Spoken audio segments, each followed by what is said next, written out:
이 시간 우리에게 주시는 하나님의 말씀 요한복음 11장 17절로 27절의 말씀을 봉독해 드리겠습니다. 예수께서 와서 보시니 나사로가 무덤에 있은지 이미 나흘이라 베다니는 예루살렘에서 가깝기가 한 오리쯤 되매 많은 유대인이 마르다와 마리아에게 그 오라비의 일로 위문하러 왔더니 마르다는 예수께서 오신다는 말을 듣고 곧 나가 맞이하되 마리아는 집에 앉았더라. 마르다가 예수께 여짜오되 주께서 여기 계셨더라면 내 오라버니가 죽지 아니하였겠나이다. 그러나 나는 이제라도 주께서 무엇이든지 하나님께 구하시는 것을 하나님이 주실 줄을 아나이다. 예수께서 이르시되 내 오라비가 다시 살아나리라.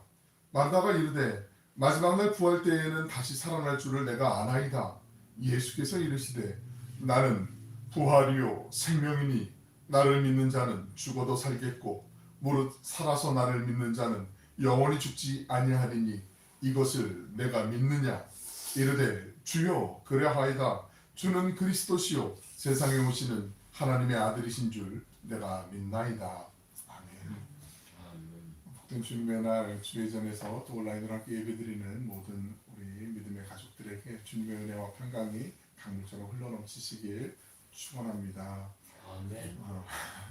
오늘 우리 성도님들 오랜만에 우리 교수님 얼굴 뵙고 또 사모님 처음 뵙는 것 같은데 저 대학교 때 저 지도해 주셨던 지도 교수님 은사님 네분께서 서울에서 예배 드리시려고 우리 오늘교회가 너무 인원이 적다고 하신 소문을 들으시고 이렇게 천군만마를 보내주셨는데 우리 환영의 서로의 축복의 의미 박수 한번 하실까요? 바로 좋습니다. 감사합니다.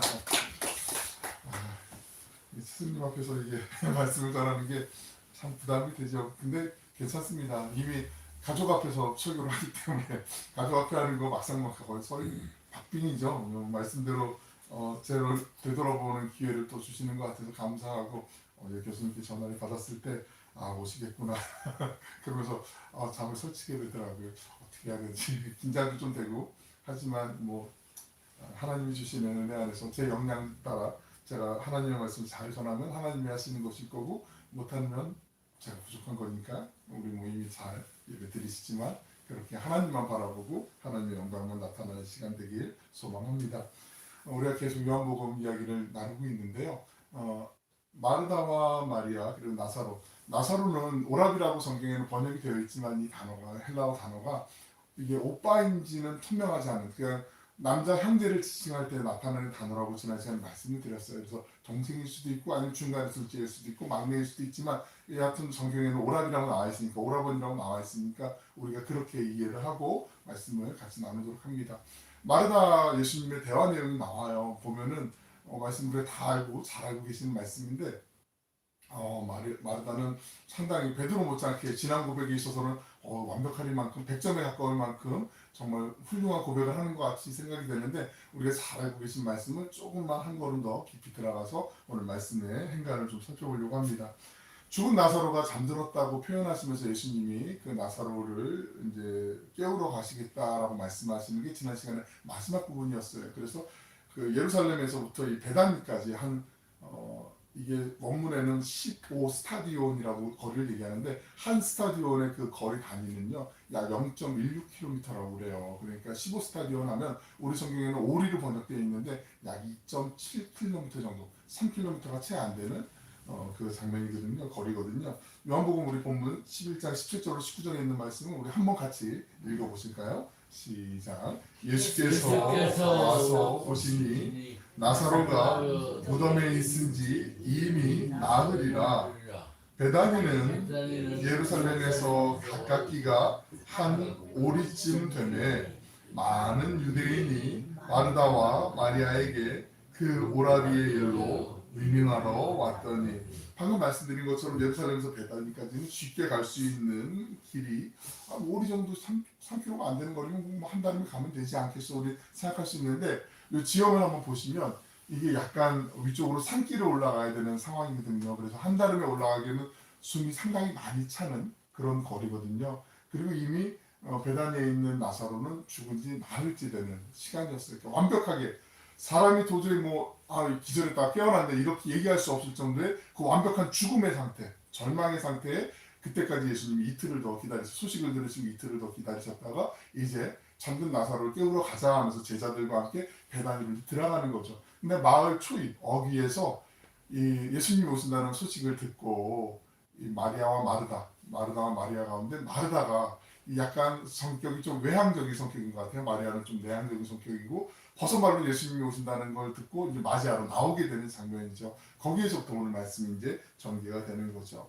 많은 유대인이 감람산 꼭대기까지 이 베다니까지 조문을 하러 와요. 꽤 많은 사람들이 모여있다고 그래요. 그리고 보니까 그 많은 사람들을 치르기 위해서 우리도 그렇잖아요. 가족의 뭐 상을 치르시거나 뭐 관혼상제할 때 마찬가지잖아요. 그 규모에 따라서 또 들어가는 비용도 만만치 않고 또 열심히 또 노력을 최선을 다하지만 또 돌아보면 또 아쉬움도 있고 서운함도 있고 그런 마음들이 있을 텐데 여하튼 마리아와 마르다는 최선을 다해서 또 오빠의 장례를 진행하고 있는데 많은 유대인들 가운데 예루살렘에 있던 명망 있는 사람들이 이곳에 찾아와요. 그러니까 사회적으로도 꽤 인정받는 그런 가문이었다라는 걸 우리가 미루어 짐작할 수 있고요. 나사로가 나중에 12장에서 보시겠지만 살아났다는 얘기를 듣고 마을 축제, 잔치라고 하기에는 너무 커요. 축제를 벌일 정도로 엄청난 규모의 또 축제를 벌이게 돼요. 물론 죽었던 사람이 쳐놨으니까 그 할 수 있죠. 빚을 내서라도 할 수 있겠죠. 하는데 그 빚을 내는 정도가 아니라 그냥 갖고 있는 재산이 그냥 많은 집. 그러니까 명예도 있었고 부도 있었던 그런 집. 마리아가 예수님의 장례를 미리 준비하잖아요. 순전한 나드 한 근.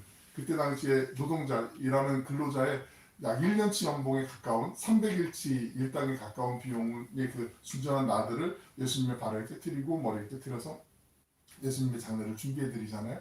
그게 그냥 하루 일당 10만 원씩만 생각해 봐도 한 300일이니까 3천만 원 정도 돼요.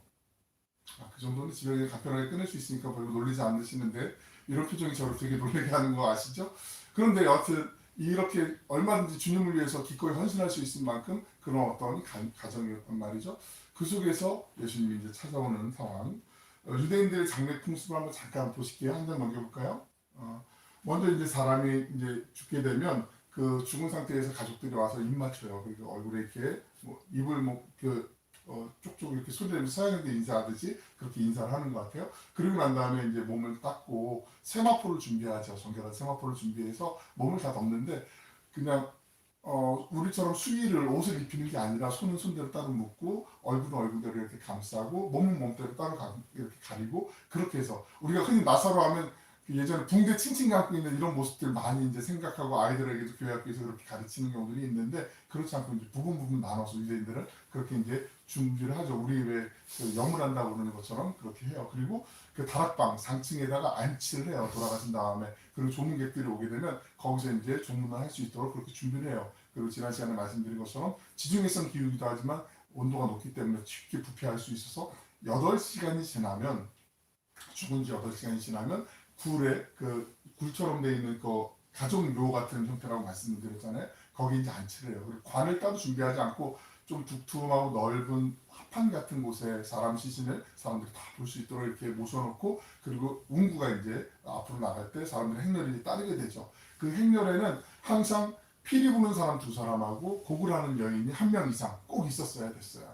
그러니까 어찌 보면 유대인들의 장례 절차를 보면 우리 전통적으로 장례하는 거하고 되게 유사한 부분들이 많이 있어요. 그렇죠? 제발 좀 그렇다고 해주세요. 그런 부분들이 있단 말이죠. 그래서 우리 유대인들의 신앙이 어찌 보면 우리가 기독교에 대해서 하나님을 믿는 데 있어서 하나님께 나아가는 데 있어서 되게 공통분모가 많아서 낯설지 않은 그런 체험들을 많이 간접적으로 직접적으로 할 수 있지요. 예수님께서 그 한 관리의 자녀가 딸이 죽었을 때 사람들이 죽지 않은 거야. 너희들 죽었다고 얘기하지 마, 포기하지 마라고 이렇게 말씀하시는 장면이 마태복음에 복음서에 여러 군데 나오는데 9장 33절, 34절을 보시면 한번 23절, 24절을 보시면 예수께서 그 관리의 집에 가사 이 딸을 이제 살려주시기 위해서 고쳐주시기 위해서 피리 부는 자들과 떠드는 무리를 보시고 그러니까 피리 부는 사람이 아무리 가난해 2명 이상, 1명 있어야 되고 곡하는 여인들이 있었어야 됐다라는 거죠. 그게 기본적으로 장례식에 세팅되어 있는 이들의 전통적인 관습이었어요. 그러니까 나사로의 집에도 이렇게 우리도 예전에 보면은 집에서 이제 그 상주나 이런 자녀들이 계속 아이고 해야 되는데 못하니까 대신 와서 좀 해주실 분들이 이제 초빙하기도 하고 이런 경우도 있잖아요. 그거하고 비슷하다고 보시면 될 것 같아요. 이렇게 이제 피리 부는 사람 2명, 곡하는 여인 1명 이상 꼭 고용해서 이렇게 장례를 절차를 지냈다. 본문 20절에서 22절에 있는 말씀 제가 한번 읽어드릴 테니까 눈으로 따라와 보세요. 마르다는 예수께서 오신다는 말을 듣고 곧 나가 맞이하되 마리아는 집에 앉았더라. 마르다가 예수께 여짜오되 주께서 여기 계셨더라면 내 오라버니가 죽지 아니하였겠나이다. 그러나 나는 이제라도 주께서 무엇이든지 하나님께 구하시는 것을 하나님이 주실 줄을 아나이다. 나중에 보시지만 그 마리아도 똑같은 말을 하거든요. 21절 보시면 주께서 여기 계셨더라면, 아 예수님 좀 여기 계셨더라면, 빨리 오셨더라면, 이런 서운함도 있고 좀 안타까움도 있고 그런 감정적인 북받쳐오는, 마치 그런 거예요. 내가 지금 마음에 이런 상심도 있고 상실의 마음도 있고 아픔도 있고 힘겨움이 있는데 이걸 누구한테 토로하자니 앞에 보니까 자녀들밖에 없고 이 친구는 얘기하면 더 깜짝 놀랄 것 같고 누구 의지할 대상이 없는 상태에서, 아 이분한테는 내가 이걸 쏟아놔도 괜찮겠구나, 좀 부비른 언덕이 될 수 있는, 그 피안이 될 수 있는 그런 분이 오셨을 때, 주님이 오셨잖아요. 오셔갖고 주님 앞에 이제 주님 이렇게 쏟아내는 그런 장면이라고 이해하시면 좋을 것 같아요. 그때 예수님께 이런 말씀을 하세요. 마리아는 그럼 왜 안 나와 거기 있었느냐, 나중에 말씀이 나오지만 선생님이 오셔서 너를 부르신다 할 때 그때 이제 나중에 이제 마리아는 마중을 하게 되는 거죠. 그 아마 마리아하고 마르다, 앞서 말씀드렸지만 이 성품 자체도 성향도 좀 많이 다른 것 같아요. 마르다는 버선발로 나갔고 곧 나가서 맞이하되, 근데 마리아는 좀 잠잠히 조용히 거기서 기다리고 있었던 그런 두 여인의 모습을, 우리가 대비되는 모습을 볼 수가 있죠. 아마 마르다는 베드로하고 약간 우리가 알고 있는 베드로, 전통적인 베드로하고 성향이 조금 비슷하지 않을까, 말보다는 행동이 좀 많이 더 앞서는 그런 상황이 아닐까 보게 돼요. 21절 말씀드린 것은 주께서 여기 계셨더라면 내 오라버니가 죽지 아니하였겠나이다. 오빠를 이룬 슬픔과 함께 예수님께 원망의 마음 담겨 있는 것 같아요. 갑작스러운 오빠의 죽음 때문에 정말 예수님이 가장 필요한 시간에 왜 주님 여기 안 계셨습니까 하는 그런 마음도 토로하게 되고, 이틀이나 지체했다라는 것에 상처받은 마음도 약간 어필을 하고, 그러면서 마르다는 22절에 보시면 그러나 나는 이제라도 주께서 무엇이든지 하나님께 구하시는 것을 하나님이 주실 줄을 아나이다, 그렇게 고백하고 있어요. 이 말을 왜 이렇게 원망하다가 갑자기 또 이거 너무 막 급하게 변하는 거 아니야? 이 사람 좀 이상한 거 아니야? 라고 의심할 수도 있지만 이렇게 주님을 신뢰하는 마음을 덧붙이게 돼요. 무슨 얘기냐면 오빠에 대한 죽음이 원망스럽고 지금 상황이 너무나 막 정말 내가 감당할 수 없을 만큼 힘겹지만 그래도 예수님에 대한 사랑과 존경은 변함이 없습니다라는 그런 마음을 담아서 지금 고백하고 있는 거죠. 평소에 예수님을 향한 그 믿음, 그것을 여기다가 고백하고 있는 거죠. 그런데 마르다가 그 나사로가 살아날 것을 알고 있었을까요? 질문을 드리는 거예요. 알고 있었을까요? 아마 우리는 그냥 보통 알고 있었으니까 저렇게 대답을 했겠지, 믿음이 참 좋겠지라고 생각할 수 있는데 그렇지 않아요. 그래서 제가 말씀을 드리는 거예요. 24절에 있는 말씀 우리 한번 같이 읽어볼까요? 문맥을 보면 알 수 있어요. 시작. 마르다가 이르되 마지막 날 부활 때에는 다시 살아날 줄을 내가 아나이다. 마지막 날 부활 때에는, 지금은 모르겠지만 마지막 날 부활 때는 우리 오라버니가 살아날 줄 내가 믿나이다 라고 고백을 하는데, 이게 이때 당시 유대인들이 가졌던 전통적인 부활의 신앙관이었어요. 바리새인들이 주도했던 신앙관, 부활의 신앙.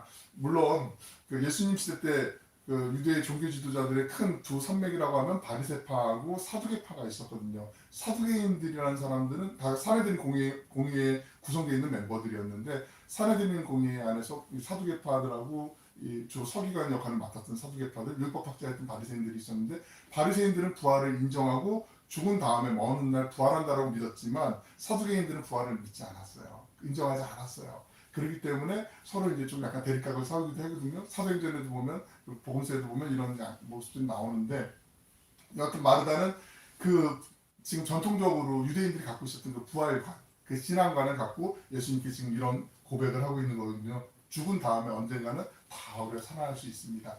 그래서 그 예루살렘 성전 지금도 있잖아요. 그 황금 도무로 이렇게 지금은 사원이 되어 있는 그 예루살렘 성전, 예루살렘에 가시면 거기에 해가 뜰 때 찬란하게 막 그 번쩍번쩍 빛나는 그 예루살렘 성전, 그 바로 옆에 통곡의 벽이 있잖아요. 그 다윗의 그 밑으로 내려가면 다윗의 유물들이 있고, 이스라엘 사람들이 지금도 뉴스를 보셔서 잘 아시지만 중동 정세가 지금 막 너무 이게 제대로 가는 게 맞나 싶을 정도로 다들 염려들을 많이 하시는데, 그곳을 막 차지하기 위해서 이스라엘 첨예하게 지금 막 준비하고 계속 지도도 하고, 그러다가 중동 전쟁이 막 일어날 만큼 위험하고 위태한 상황들이 많이 있는데, 그 찬란하게 빛나는 그 태양이 비칠 때 그 황금 사원이 막 빛이 정말 저렇게 비춰도 되나 싶을 정도로 황홀하게 막 비추거든요. 해가 뜰 때 물론 광야에서 해 뜨는 것도 장관이기도 하지만 이스라엘 사람들이 그 성전을 다시 회복할 것을 지금도 손꼽아 기다리고 있고, 또 한 가지 기다리는 것은 언젠가 이스라엘 사람들 지금도 예수님을 메시아로 믿지 않잖아요.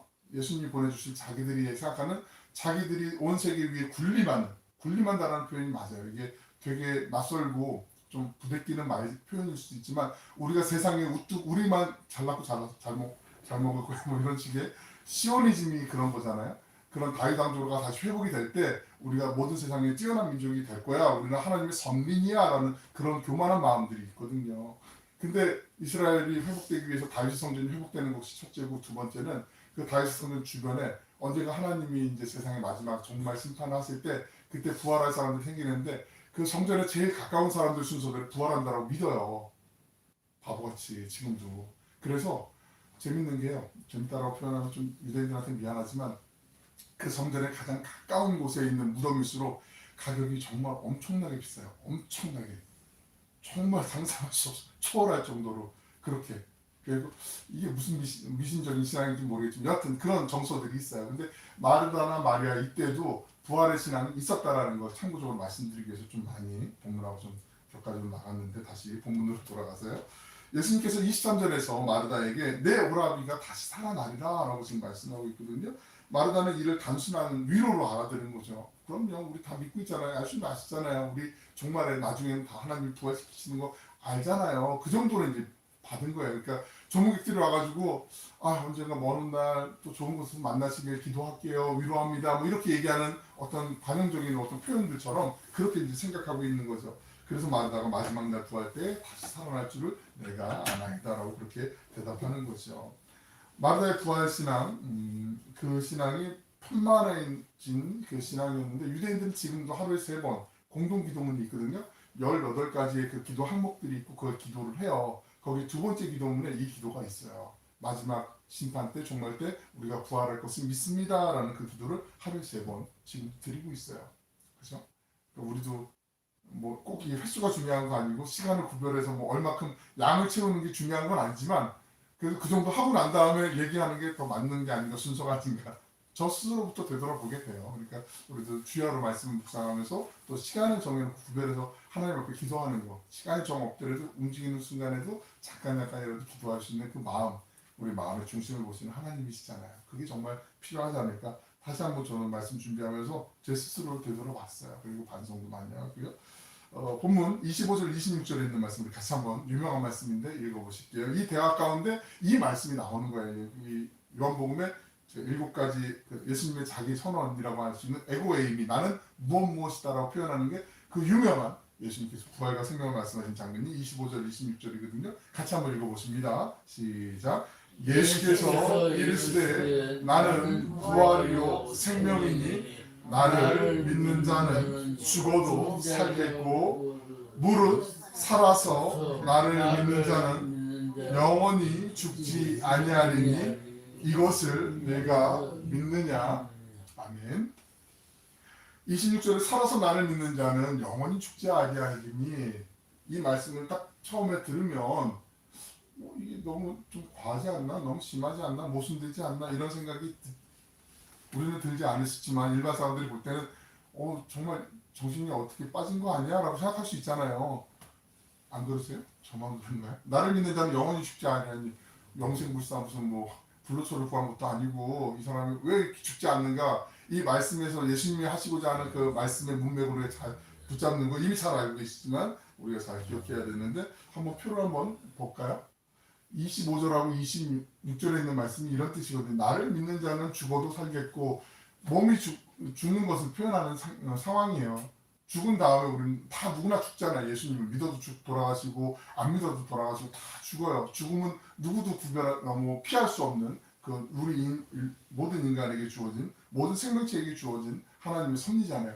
근데 그 육체적으로 죽은 다음에 언젠가는 다 주님의 심판날에 또 호련히 새로운 몸으로 변화가 될 것이죠. 부활이 될 것이죠. 그런데 살아서 나를 믿는 자를 밑에 칸 보시면은 영원히 죽지 아니하리니, 예수님을 살아서 지금 내가 믿고 있으면 그 은혜를 체험하게 되면 하나님이 나와 함께 하신다는 걸 내가 맛보게 되면 우리가 보통 교회에서 말하는 그 은혜잖아요. 바꿔 얘기하면 성령의 체험이잖아요. 하나님이 나를 붙잡고 있는 것 같아. 내가 예수님을 믿기 전에는 알기 전에는 이런 감정이 없었고 그냥 내가 좋으면 행복하고 내가 만족할 수 있으면 기분이 좋고 예수님 없어도 내가 그냥 뭐 살 수 있고 나 왜 이렇게 운이 없지? 왜 이렇게 재수가 없지? 그냥 이렇게 살았는데 예수님을 구주로 만나고 나니까 하나님이 내 아빠 아버지가 되고 나시니까 성령님이 나를 언제나 보호해 주시고 나와 함께 위로해 주시고 나의 모든 흐르는 눈물도 아시고 나를 위해서 말할 수 없는 탄식으로 기도하신다는 걸 내가 믿고 나니까 그게 믿겨지니까 그러고 나니까 지금도 내가 천국의 기쁨을 조금이나마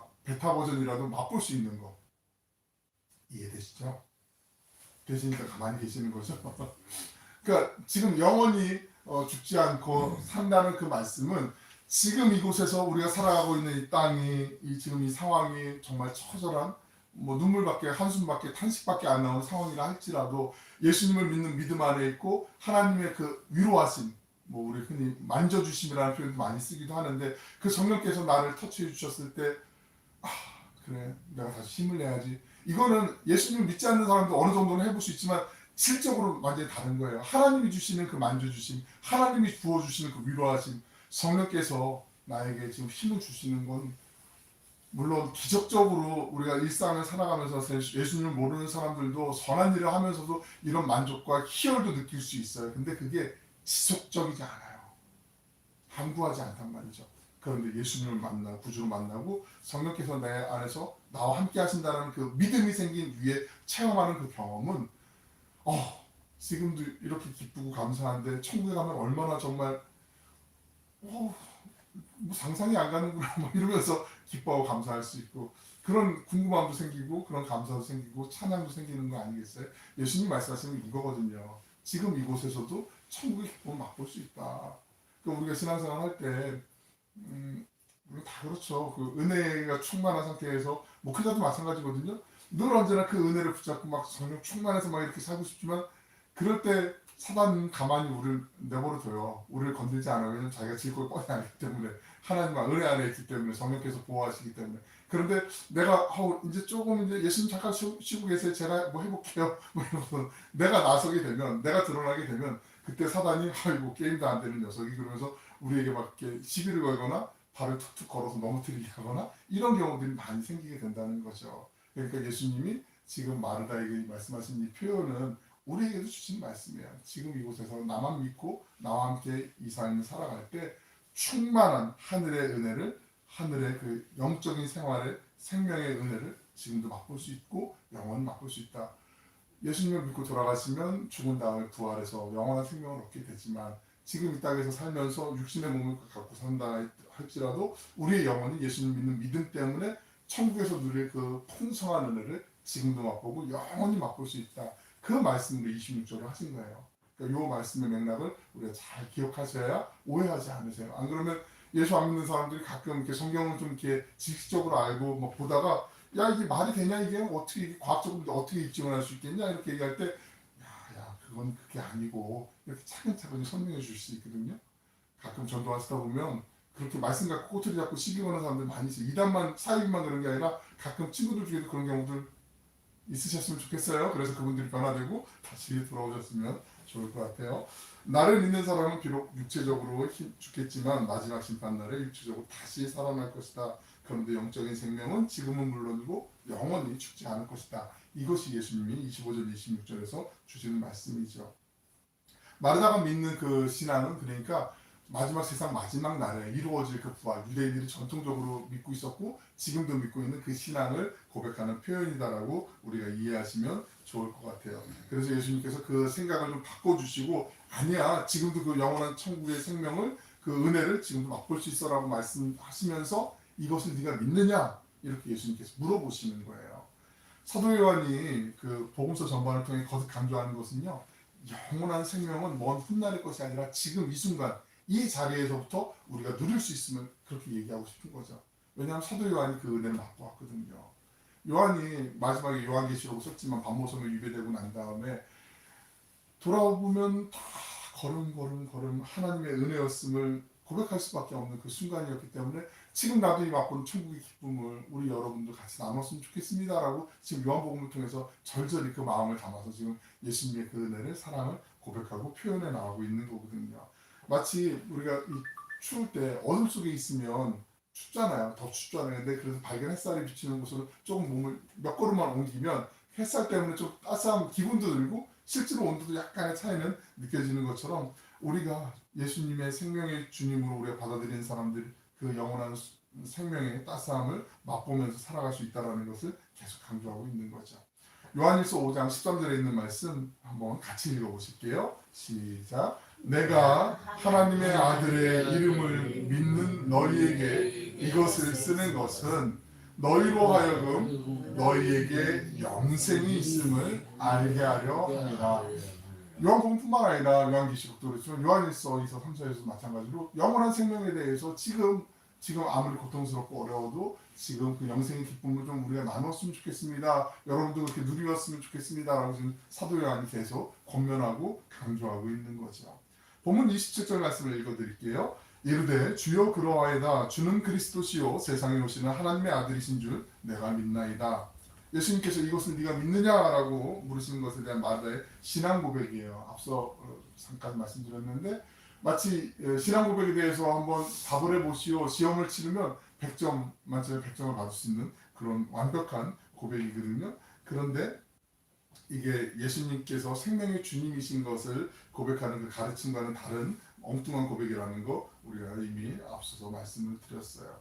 왜냐하면 마르다가 지금 이렇게 고백을 했는데 나중에 39절에 보시면 주님이 예수님께서 자 나사로를 내가 깨울 거니까 자 돌문을 좀 굴려봐 옆으로 치워봐 문 좀 열어봐 이렇게 말씀하실 때 주님 오버하지 마세요 좀 가만 좀 계세요 좀 지금 죽은 지 나흘이나 됐는데 지금 벌써 썩은 냄새가 나요 막 이걸 지금 현실에서 거부하고 있는 거거든요.